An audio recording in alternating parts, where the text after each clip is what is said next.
Hey everybody, welcome. If we haven't met before, my name is Rebecca. I am a certified book coach and developmental editor and host of Self-Editing Essentials, a small group coaching program for fiction and memoir writers.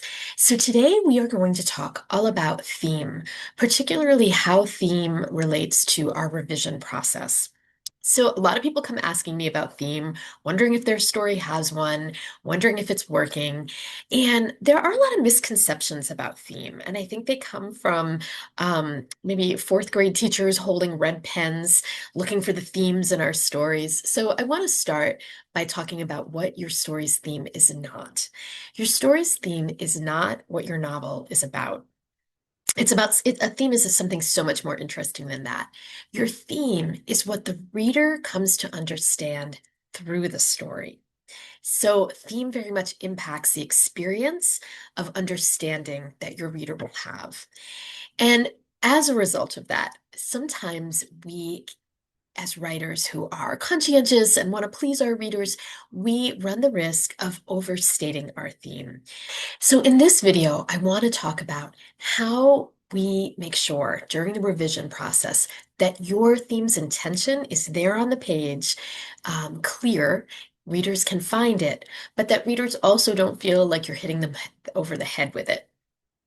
So what your theme is not, is it's not a topic, it is not a moral, it is not some kind of really heavy message that you're hitting readers over the head with. It's not a lesson.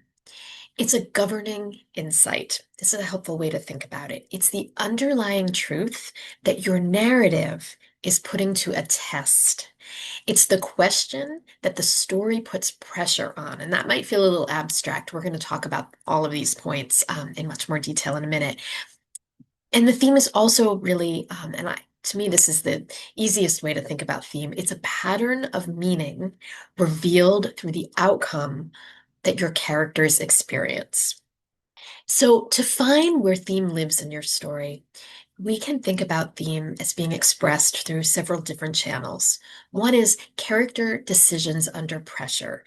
When we see a character respond to things in different ways, oftentimes that is you spotlighting where the theme lives, right? They are coming across challenges that are going to, in some way, make them act in a way that in the end reflects what the theme of your story was about. Theme is expressed through consequences of behavior. Your characters will act in certain ways because of what kind of message you are composing within your story. We look at contrasting values sometimes in our characters. If we have foil characters who maybe approach life in two very, very different ways, we can see theme there. Plot mechanisms can be used to reveal truth. And when I look at our example with you in a minute, you'll see what I mean by plot mechanisms. And finally, ending alignment. The way your story ends, the conclusion that it draws, is very much responsible for spotlighting your theme, oftentimes. So again, this can feel a little abstract right now, and that is fine. We are going to dig in with an example in just a second. What I want to do now is look at a famous tale most of us probably know, and that's Cinderella, because Cinderella is an example of a story that has been crafted well with a theme that we can easily pick out, but that gives us lots to think about. So if you were going back to sort of that fourth grade understanding of what a theme is, when we think about theme or as main idea or topic, you might say, this is a story about kindness. Cinderella isn't about kindness. Cinderella, the story, is really a test over whether kindness has power in situations where the character has none.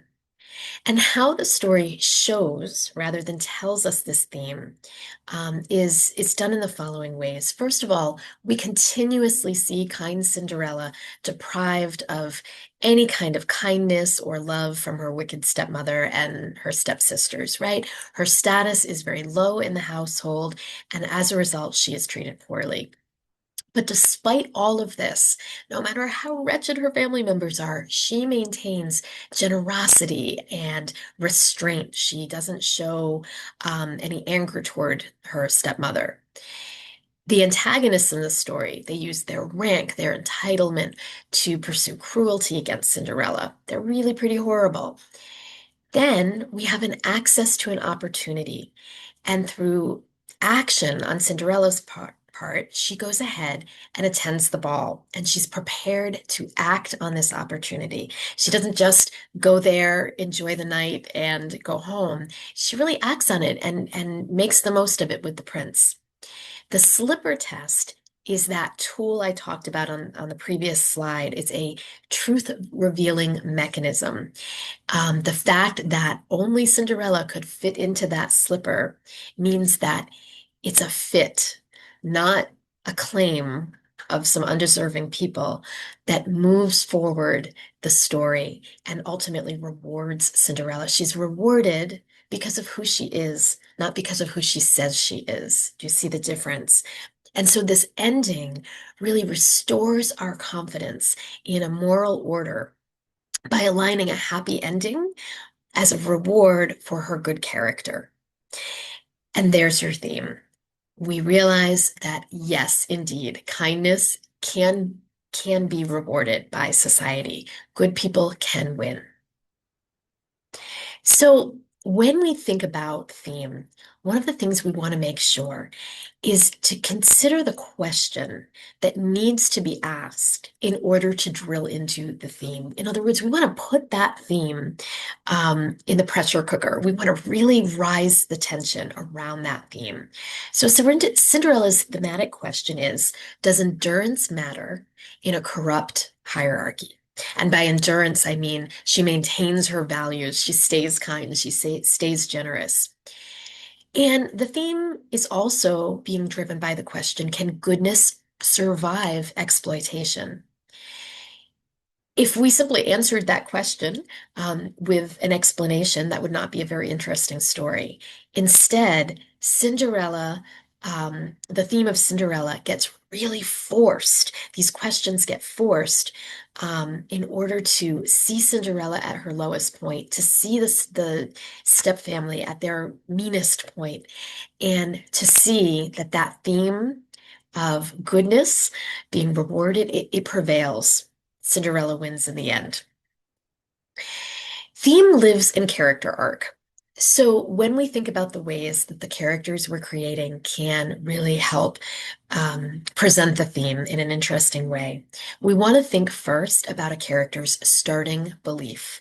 So in other words, at the beginning of the story, what does your character believe? In Cinderella's case, she believes in endurance. She believes in staying kind. She believes that retaliation is not necessary, right? She's a pretty static character. Her arc does not change dramatically.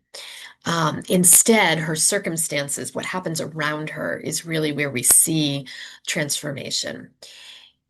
She has this moral fortitude to stick to the values she holds dear, and she is rewarded.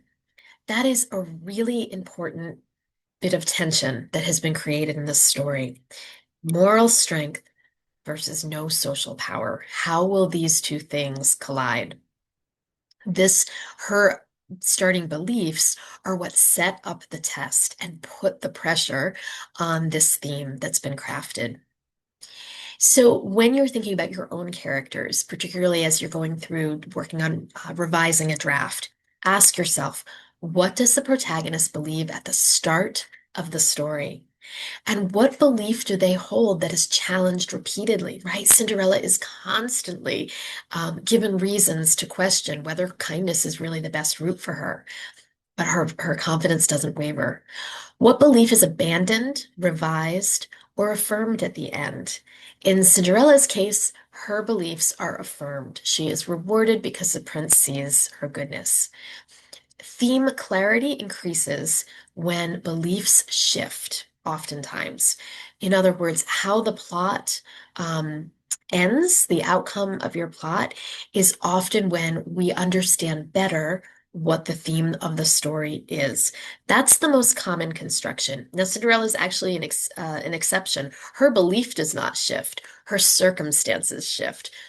Her circumstances are what drive the plot outcome and help us understand that theme that was established from early on. So we want to think about all the different tests that you can put your theme through. So in Cinderella, she's exploited despite her goodness. No matter how hard she works, no matter how generous she is not going to win favor with her stepfamily. Her labor benefits those who mistreat her, so the injustice is just incredible.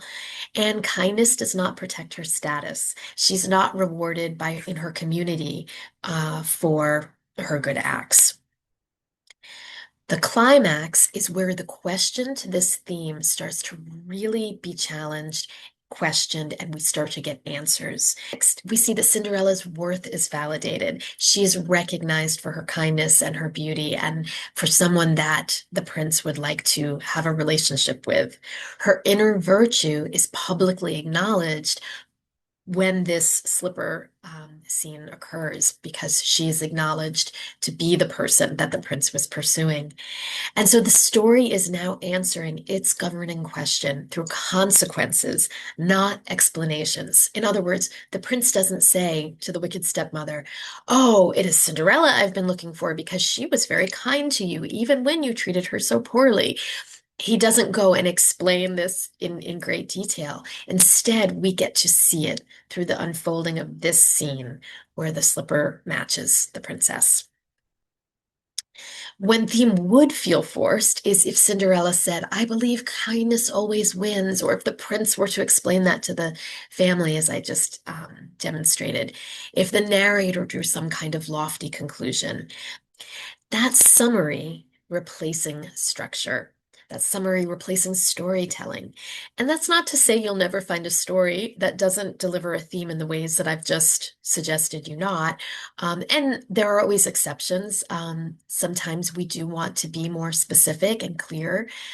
We may give a character a piece of dialogue that really does illuminate the theme in a meaningful way that does work. But I am giving this suggestion in case you are feeling like many writers feel that the theme has become too heavy-handed and you're looking for ways to pull back. Think about the difference between watching the slipper fit Cinderella versus the prince giving the stepmother a scolding.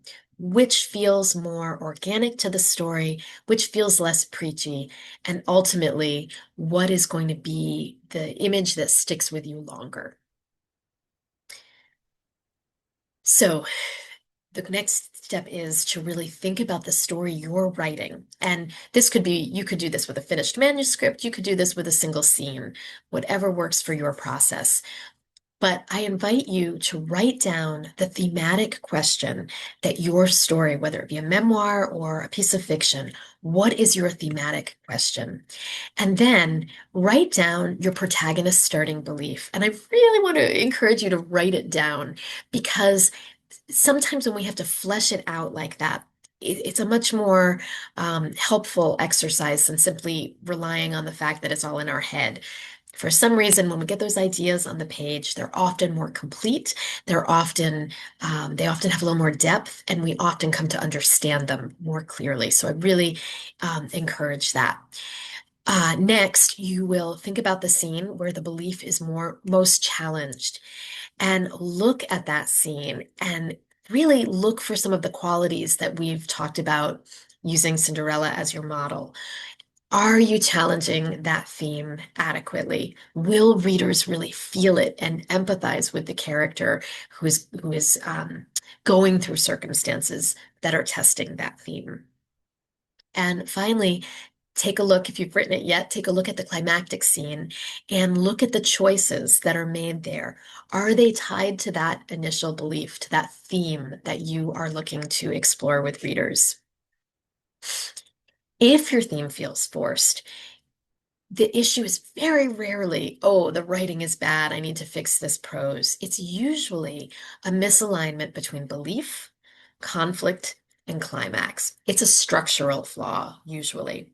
So go back and look at those points of pressure where your character is really being tested, right? Where maybe the wicked stepmother said, "You're not getting a new dress for the ball. You're not going to the ball," or Or the wicked stepmother gave yet another chore to Cinderella that prevented her from doing something that she'd been really hoping to do that day, right? Those are your pressure points. And you want to look at them and see, is there enough tension to really drive home the message that you're trying to make there? Do we see Cinderella's commitment to patience and kindness? Do we see it really challenged as much as it could be? If so, you're doing your job. If not, just go in there and ramp it up a little bit more. Um, if you are feeling like your theme is a little heavy-handed, look for moral statements being made. Oftentimes, those will pop up in dialogue. We'll use a character to kind of teach the reader. Look for those sections and see if they need to be softened or eliminated completely. And just really thinking about increasing consequences. What goes wrong? What happens when this theme is really tested? And force your characters to make harder choices. Our job as writers is to throw every single obstacle our characters' way and watch them uh, rise above these challenges. Theme will emerge from what it cost your character. Write that down somewhere. Really think about that because that is the key to a compelling theme. What does it cost your character, and what are the consequences? How do they face that that sacrifice? How do they navigate it? And what do we learn as a result of watching them rise above it? There's your theme. So you might also want to try this exercise. Write a 3 to 5 sentence thematic proof statement. All that is taking these questions that I've put here and filling them out and really thinking about them carefully and thinking about how they fit into your story. So, number one, my story tests the idea that, in the case of Cinderella, that kindness can be rewarded. This is challenged when, no matter how kind Cinderella is, she wins no favor with her stepmother. The protagonist proves or refutes um, this by continuing to maintain her dignity and her kindness, no matter the circumstances. And the ending shows this matters because the greater society sees Cinderella, and the most important person in her society actually rewards Cinderella. Then compare that statement to the final act in your story. Did it all come, does this all become clear in your story? Did you accomplish what these statements suggest you set out to do? This is a great exercise to really get granular and really look carefully at your scenes to see if you're accomplishing what you hoped. Keep in mind that theme is not added in revision, it is revealed through alignment. So very, very rarely are you going to write an entire story and then think, okay, I know what the theme of this story can be, and go back and thread that through. It's much more likely that if your theme hasn't been really carefully pinpointed yet, it's not that it's not there, it's that scenes haven't been built to spotlight the theme that you're focused on. So that's when you go back in and you really think about the alignment of your character's choices, what it cost them, what the consequences were, and the changes that resulted. And when those things align, your theme is going to become very clear. So I hope this was helpful, and if it was, please consider hitting subscribe to my channel and liking this video. I drop more videos like this every single Tuesday, and if you have a question for me, drop that in the comments and maybe it'll show up in a video sometime. Also, I wanted to invite you to my free weekly writing sprint.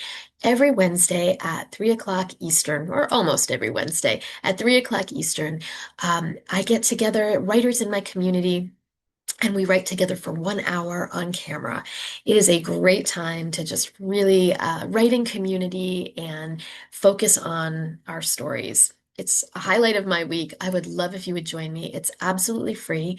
If you want to learn more about Story Circle, I will leave a link in the comments section. You can subscribe, and that's how you will get calendar updates and a Zoom link to join us. So please come if you can.